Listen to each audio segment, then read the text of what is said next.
Good afternoon, everyone. It's been a very rainy week, and we hope that everyone's safe and dry in their homes or wherever you may be. I am again Leon Ezequiel Iscaris, an intern from the Ateneo Salt, and I will be your room coordinator for the final day of the ADL Learning Exchange, Room 5. I have the pleasure to introduce our first speaker for today, a member of the Office of Social Concern and Involvement and an NSTP Bigkis Formator from the Ateneo de Manila University, Ma'am Enha Erica Brondo. Her sharing will highlight the importance of collaboration for successful service learning in the online setting. For the participants, if you have any questions, please hold on to them until the Q&A portion. The floor is now yours, Ma'am Brondo. All right, thank you very much. Let me just share my screen.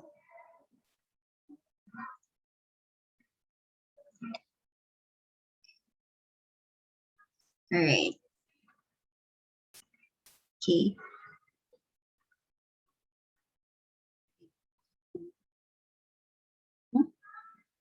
Ayan, wait lang po ah.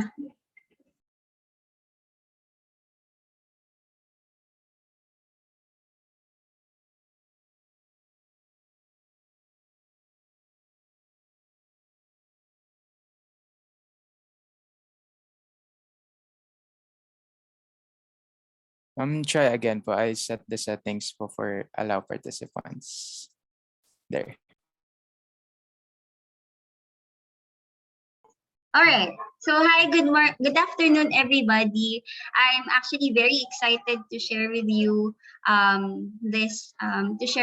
my experiences on service learning, particularly from the perspective of formator or as a student affairs professional, because for the past sessions we've been hearing from the faculty side. So maybe I just wanted to share with you how it's like to be on the side of the formator, since we're technically the liaison between the faculty, between Ateneo, between OSCE, and our partner areas. So that's my perspective as I share with you how we did extreme e-service learning through collaboration. So let me quickly introduce myself. So hi, my name is Ina Erica Brown. I've been working for the Office for Social Concern and Involvement for the past more than 5 years, and I've handled the different formation programs for freshmen, for sophomore, and then now I'm working with the Big Kiss program with their juniors. And I'm also currently a student for my master's in social development. I just recently started, and I was a management graduate. I'm batch 2013, and my personal advocacy is I love promoting about entrepreneurship and empowering MSMEs through the work that I do and the other networks that I have. Why do I share that with you? Because that's where I come. That's what I bring in my work in OSCE. I bring in my perspective as a student once. I bring in my advocacy with me, and wherever I go. And I wanted to share with you my goal and my career goal ever since I started here in OSCE. It's to be able to hopefully, it's like me going through service learning and seeing the beauty of it. It made me want to do it also for other JG SOM courses. And I'm very and I feel like there's so much potential for us to do it, and I wish I had it when I was a management student. And that's where I'm coming from. And because I'll be sharing with you my learnings from the non-SOM courses I've handled, and hopefully through my sharing we could encourage more people to join us. And I share this with you because this is also my perspective as I went through the different initiatives. So why did we do this? Why did I decide to do this practice? What was my context? So I'm doing it in the context of OSCE being at the forefront of the social formation program. So we have been here for the freshman year, which is focused on Kwento Punla for second year, Kapwa, and the third year, which is what I'll be sharing today, is on Big Kiss, and the theme is Kilos. And That's the team. What we're trying to do is hopefully by this time the students are already weaving together all of their experiences from first year and second year, and also their other experiences outside of school and in their student orgs, bring in a more cohesive learning experience, bring in their commitment to their personal advocacies, and their commitment to service, and hopefully grow into being professionals for and with others. So we were inspired, our logo was inspired by the collective action being implemented by those working in Banawe rice fields, the Sandugo from Bohol, which basically hand supporting each other, and Lake Cebu stream rivers that inspired us of their cultural sensitivity and a clear vision of who you're talking to. So we bring those perspectives in our partnership. So I'm coming from the Office for Social Concern and Involvement, but we're not doing this alone. We're doing this with the SOCSI 13 faculty, so which are I think from the past 5 years we've been with OSCE. This is exciting because we're already incorporated in the new curriculum. So it's we are working closely with one of the core subjects, which is SOCSI 13, the economy, society, and sustainable development. And the academic department is also with us from planning until the end. So this is the main collaboration that that I'm talking about, and that's the context. And we're doing it in the context of the NSTP law, so Republic Act 9163, which hopes to make the students more, inspire the students to be part of nation building. So that's basically it. So these are just very quickly our competences. We hope that at the end of the program, the students will understand the different transforming structures and processes na pwedeng nagko-contribute or are actually helping alleviate poverty and marginalization in their community. Demonstrate ano yung mga applications ng frameworks na natututunan nila from their SOCSI 13 and their major subject in relation to the socio-economic issues present and poverty and sustainable development. And hopefully they will develop a sense of commitment and vocation towards advocacies that promote poverty alleviation and sustainable development, especially in marginalized sectors and communities. So we also follow the Ignatian pedagogical paradigm. I think a lot of us already know about it, but all of our activities are in the context of the IPP. So experience, and then experiences, they do this, their engagements with the communities, they bring it with them in their analysis step in SOCSI 13, and then we have a reflection step, which is their synthesis session, and then their action is they're evaluating everything and then going back to a new experience. If this is what they go through in all our formation programs, so just the framework. Now, how do we do it? No, I think that's the most important question. How we do it is, this is how our program is designed. We have 3 phases: the preparatory, engagement, and post-engagement. So the preparatory, that's where we discuss everything about Big Kiss, the particulars of the program policies, and then we have the integration session wherein they get tips on how to engage with their partner org, and then the skills training is dependent on the course if it's necessary. And then the engagement phase is where they face their communities. So they have one area orientation wherein there's the info about the area, and then 2 online engagement where they perform their task and depending on what their output is, and then they interact with their partners here, and then in the process they also have consultations with us, their formators. And then for the post-engagement phase, we have the synthesis or the processing session wherein they look back at everything. They also part of the post-engagement is where they get to present to their area what their output was, and then they get immediate feedback, and then we do program evaluations. And then we have 7 modules. We have the 3 phases spread out in 7 modules, okay, which is what I discussed earlier. And then we have 3 types of engagement in Big Kiss. We have the education type wherein they partner with the education sector. So we work with public schools and provide them with teaching materials or teacher training, depending on the need. And then for the research, the courses conduct quantitative or qualitative research that can help better assess the conditions and needs of the partner community or organization. And then the projects is dependent on the need of the community. So they conduct or facilitate projects with partner organizations or communities. Now, I'll be sharing with you. I was pondering on, will I share just one course, or because I handled well, 6 to 7 courses throughout the school year last year, and I wanted to share with you 4 courses and their specific outputs, and because I learned a lot from each one, and I think they can bring in insights to the sharing today. Now, 3 of the courses are doing education type of engagement, while 1 did a project type of engagement. So I'll tell you naman later on what it is. So, and then we have the synchronous sessions and asynchronous sessions. And then this is how we grade them in our program. So we have the final integrated output, which is our shared assessment with the SOCSI 13.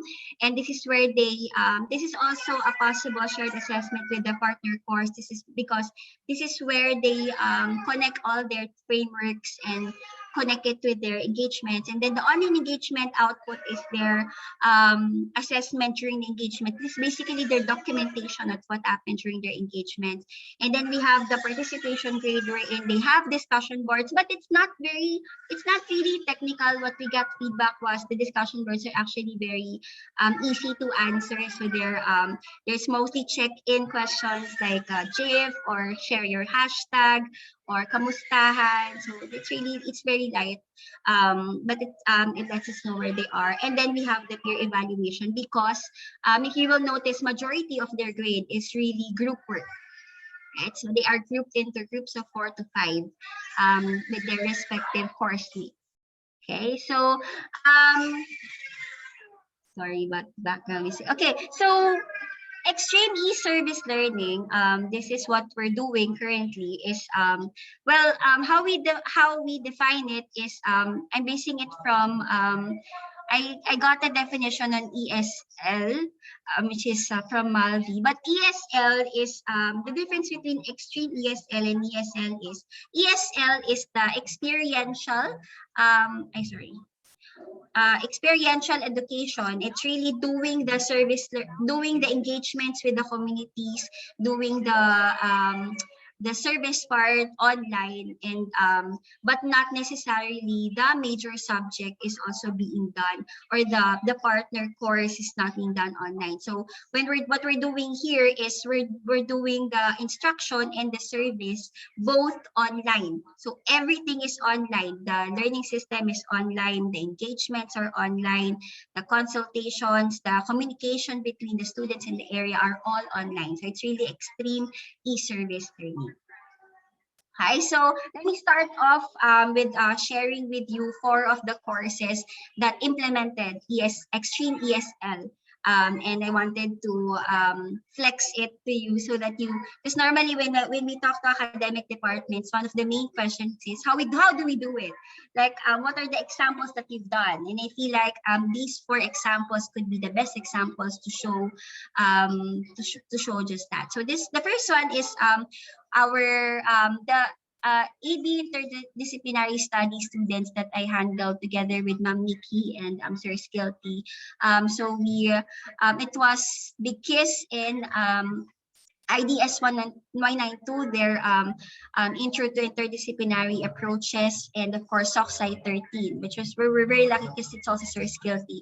So the output was dependent on their track, and it was also dependent on whichever they choose. It could be a research paper, applied research project, or they could do a creative project that is informed by at least 2 disciplines that the members of the group are taking as their track, and it's informed by the concepts of poverty alleviation and sustainable development. So we actually had different tracks, and that the areas were divided according to tracks. So we had areas that were focused on pol-sci, on DPIR, on management, on development studies, on fine arts, and on education. And in each, actually one of the things we explored here was they were partnered with another course in the same, so the IS students in the pol sci track were also working with pol sci, and in my case, I was working with the management track. The IS students were working with management honor students, and I was also handling fine arts, so they were also in the same area. So that's the context. So these are the different outputs that they've done. So for POSA, I think it was more of campaign materials, IEC materials for focus group. For my track, the groups I handled did social media marketing and management, commodity biographies, and more on the social media of the community enterprises. DS did comics, FA did brochure, modules, zines, EdDoc did mock-up website, supplementary learning materials. But I wanted to share with you this one, I wasn't able to put it here, but we're very happy to receive a special commendation from the ASEAN Awards because of this project, which was made by the IS students and the fine arts students because they were in the same area. So the fine arts students were doing the branding, the visuals, some of the design things, and then the IS students were the ones who made the website, the social media, and they worked together in the content. And this was the add to cart Bulaklak Incorporated. They use commodity biographies. So this is what they made. So this is Bulaklak Incorporated. It's a community enterprise in Cardona that are doing. They are creating products out of water lily. And then this is one of the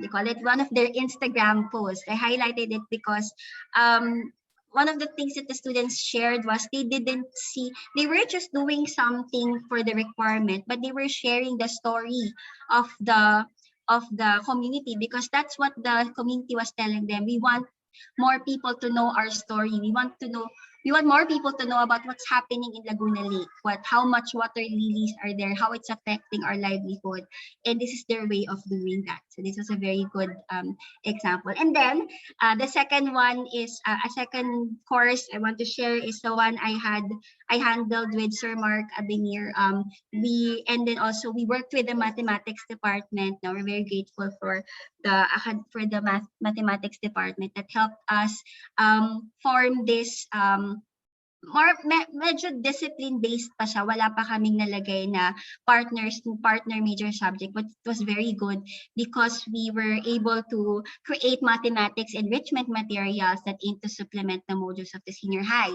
And what's even more interesting is we got to but we got to meet teachers and students from Candon City and Naga City, which are far away from Metro Manila, and you don't really get to reach that far when we were doing on-site, no? So yeah, that's what we. So I wanted to show you what we did.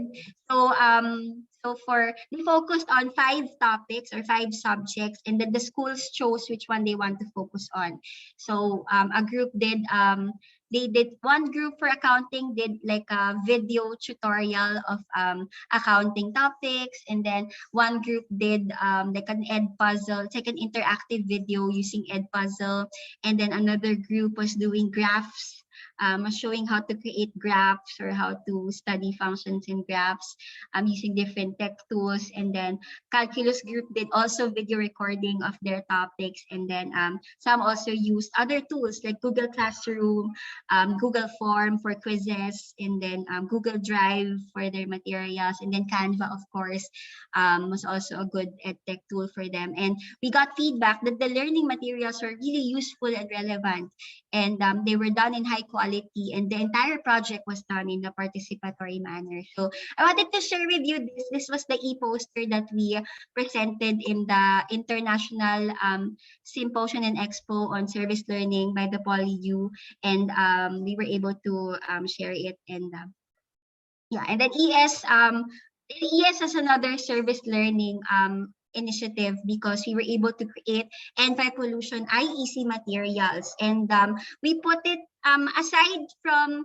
We were very lucky because we were partnered with faculty from the Antipollution class, and they helped us tweak it into focusing on the teachers, on the public school teachers, because they were the ones that know better what the culture of the area is, what the situation in the area is, especially the DRR teachers and earth and life science teachers that are involved in topic of environment pollution. So we partnered with the 4 schools of Candon, and these were the ones that they were able to make.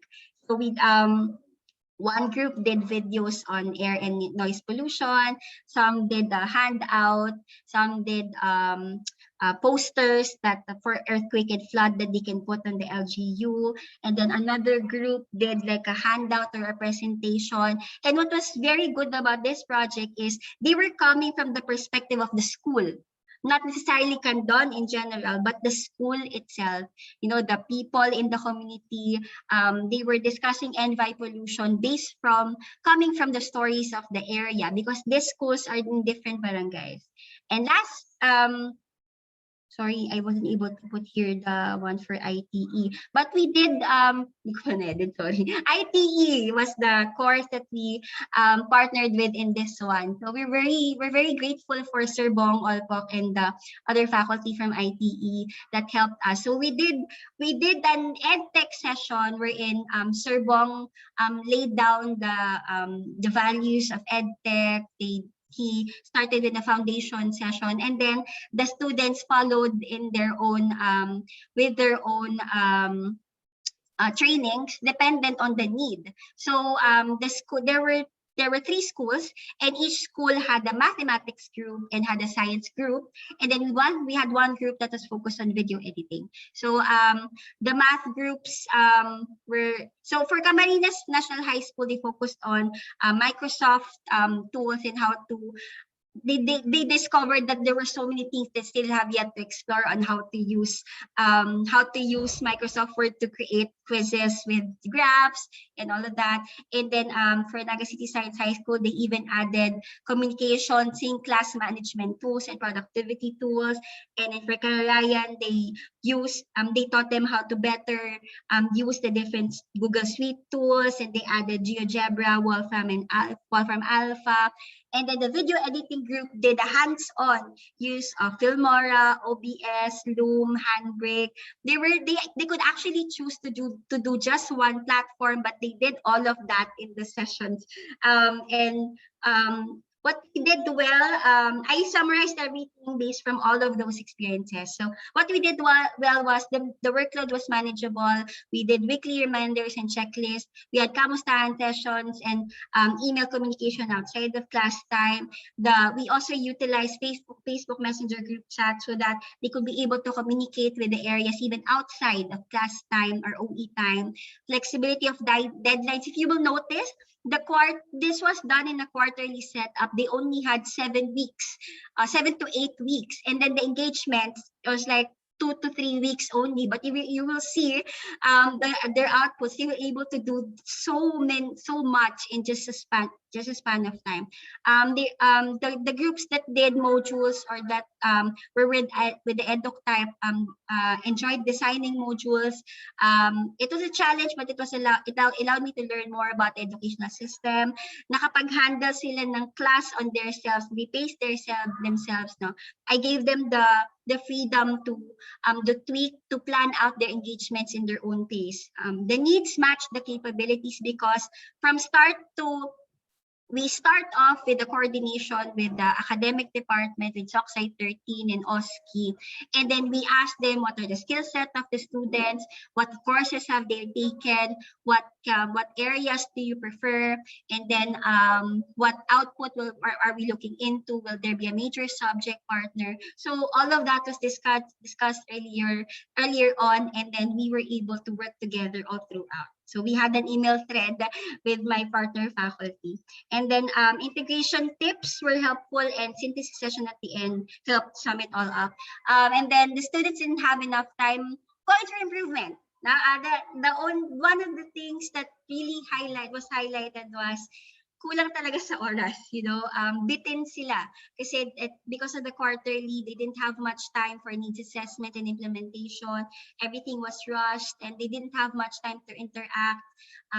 Sometimes there was low turn up because in Naga and Candon, the internet connectivity was really low kahit magbigay kami ng load allowance sa partners. Multiple courses versus standalone. Meron kasi yung IS kasi may kasama sila management honors and isa pang course, fine arts doon sa isang area, sa isang engagement. So ngayon, natutunan namin mas magandang stand-alone sila. Calendaring is crucial. Kasi meron akong courses na nasakto yung EdTech namin, sakto sa paggagawa nila ng LAS or Learning Activity Sheets. So napabilis yung LAS. Pero yung iba, parang summertime kami nakapasok. So parang the students felt like parang, why are we forcing them? So yun, crucial yung calendaring. So just a few testimonials for my students. The program was tailor fit. So na-appreciate nila na tailor fit at nakita nila that this AMF student saw that mathematical finance is not only geared in capitalistic objectives that has a tendency to cultivate greed, but also geared in community engagement that will make our field relevant to everyone. And then they were made aware of the social issues and the UN's SDGs, and they can be part of the change. They were concerns were very relevant, no? Lalo na yung ES kasi talagang hiningi nila tinanong talaga nila yung situation ng community kasi kailangan nila yon to better understand the different factors affecting pollution in the area. So it was very applicable, especially since they're an agricultural community. And then kwentuhan and pagiging kapwa is their significant learning is importance of pagkilos towards the community to move forward with compassion. Solutions should come from the partner communities. And then I like this one of my IT students said this. My most significant learning was how difficult it is to teach. This comes from both my experience having to craft a lesson plan for the EdTech hands-on training, as well as hearing the teacher's experience. It has altered my mindset as a student and also given me even greater appreciation, especially for public school teachers. And some of them parang dati hindi sila nagbubukas ng camera, ngayon nagbubukas na sila ng camera sa class because they saw na ganun pala pagka hindi nagsasalita or hindi nagre-respond yung mga students mo. So yan. So let me just move forward my learning. So first off, collaboration is key. How all of it wasn't just me working, but it was very helpful for me that the Sockside 13 faculty, the academic department were very hands-on all throughout. So I'm coming from the experience. I'm a formator. I have the partner areas in the partner communities and connecting them, but I don't have the technical know-how of the course. I'm a management student, but I taught ES, I taught ES, I taught IS, I taught non-some AMF, but I don't have the technical know-how, and it's very helpful for me that the academic department was helping me on that end. The partner community was heard. The biggest students were empowered to also be part of this participatory and empowering partnership. Now, all voices were heard. I think it was helpful also that we had shared goals in assessments, especially for NVI class. The IEC materials was it was a shared assessment, not just between Bigkis and Sockside 13, but it was also one of their assessments for their Antipollution class. So parang nabawasan din yung iisipin ng students. And we had 3 birds with 1 stone, especially pag talagang may ka-partner kaming major subject. Pero I don't discount since IPE and AMF, hindi wala naman kaming partner major subject. Pero ang laking bagay that the academic department of both courses were very hands-on. That's why it worked. Valuable and insightful engagement with the communities outside of Metro Manila, as I said. And then instead of top-down approach, we had the bottom-up approach wherein we really listened to the people before we created the output. We were always telling the students, you cannot force what you think is helpful for them, but you have to ask them what it is, that will sustain or that will help them. And we're very excited with the semestral setup because this will give us more time, more opportunities to collaborate in the context of service learning. And as one of my students said, better time allocation for students to create stronger and more meaningful impact and foster engagements focused on serving our community partners. And another thing I learned is learning never stops. I've been handling some courses the past 4 years, and it was my first time to handle non-some courses, and I learned a lot in the process. And it was because I wasn't doing it alone, but it was because of our collaboration between my partner faculty from Soxay 13 and from the academic departments that really helped me learn a lot in the process. And let me just end it with this, with what we also bring, with what we also tell our students. No, this is our words from Lillian Watson. If you have come to help me, you're wasting your time. But if you have come because your liberation is tied up with mine, then let us work together. So now I ask you the question: how are you being called to respond to nation building through your academic discipline? Let's work together. Thank you very much, everybody. Thank you so much, Ma'am Rondo. For the participants, I guess we can spare 2 to 3 minutes for questions. The floor is now open for any questions or comments, and you may unmute yourselves or type the questions in the chat.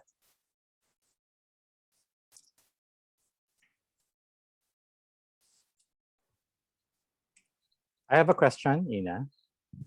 So basically, I want to focus more on the challenges that you encountered when it comes to collaboration among different departments. Kasi recommendation mo yun, di ba, yung academic departments, Soxay 13 and NSTP working together.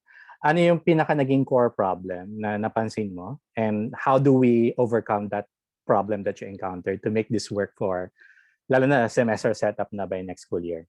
Ay, by this first sem pala. I think one core problem was really the time. That was really the main challenge for us that time. But if it was in terms of connecting with the academic departments, I think that was the biggest challenge, because each course had a different skill set. Each course had a different learning highway, or a different highway for their students. And I feel like that was a challenge, because we had the work itself of really sitting down with each department. That was a challenge, but it was also a learning opportunity for me. So if it was the main problem was really time, sir, pero feeling ko since semestral na, kayang-kaya na siya. Tapos another thing is I think if we could bring in the faculty to join our engagements, to really meet the areas, to really meet the because sometimes we have ideas of outputs, we have ideas of what we think could be helpful for this sector, but when we are on the ground, we see that it doesn't fit, or it doesn't help, or it doesn't really in terms of the context of the partner area, it doesn't fit. So if the partner faculty could be invited to also join the meetings with the areas, then I think that would be solved. So thank you, sir. Thank you, Ina. I guess we can take one last question from Maricel S. Ibita. The other side of the first question: what challenges did the communities encounter, and how did you respond to them?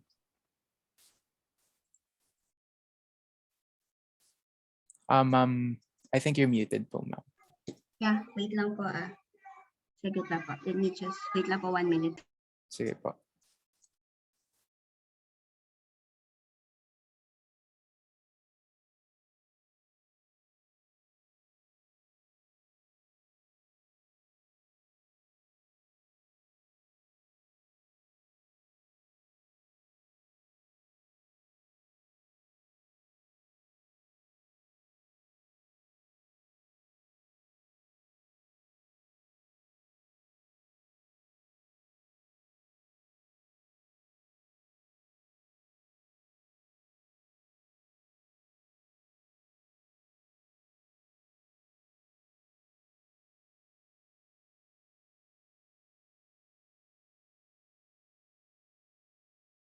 Sorry po, malalobat na kasi yung laptop ko. Okay, challenge in terms of the community.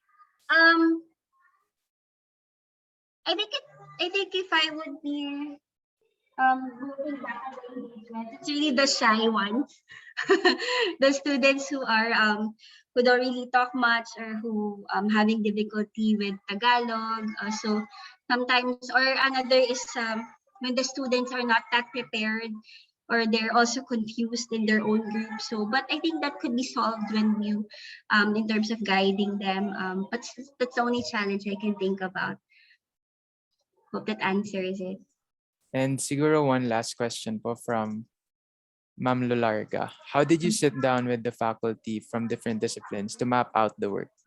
All right. Usually when I meet with the disciplines, I have during the first meeting pa lang po, the very first questions I ask are, what are the skill sets of the students? Like, what have they learned? What are the courses they're taking currently? What do you expect the students to learn this year? And then where does our program come in? And then we try to fit that to what does the what do our communities need, and then that's where we connect it. And then once we have all the outputs of the different courses, that's when we start looking for areas and looking at which areas would need this would be or matutulungan ng output na to. So normally that's where we start. Then we go from there. Thank you. And I'll be teaching, team teaching IDS 192 at the IS with Nikki Carsi Cruz. So I'm concerned of how this will come to be, although they have a 1-year experience. And I fully agree that a semester is better than the quarterly setup before. Thank you very much for that presentation. Thank you, ma'am. If I may share lang, ma'am, no? Kasi one semester din yung IDS 192. Last time, first quarter nila, they were doing the theories, and then second quarter was BKIS. But, so they didn't really have a chance to talk to the areas yet while they were thinking of a project. But at least this time around, we'll be doing BKIS and IDS 192 at the same time. So we're very excited for that. If we were able to create something like Add to Cart this year, then we can do even more this first semester. Thank you, ma'am. Thank you very much po, Ma'am Brondo, and all the participants who joined us for this session. You may now move on to the next session, and I will be posting in chat the master document, the Zoom links of the other sessions, just in case any of you need it. And also, we also invite you to share your thoughts, comments, and insights from the session at gbcl.online/share. Thank you again.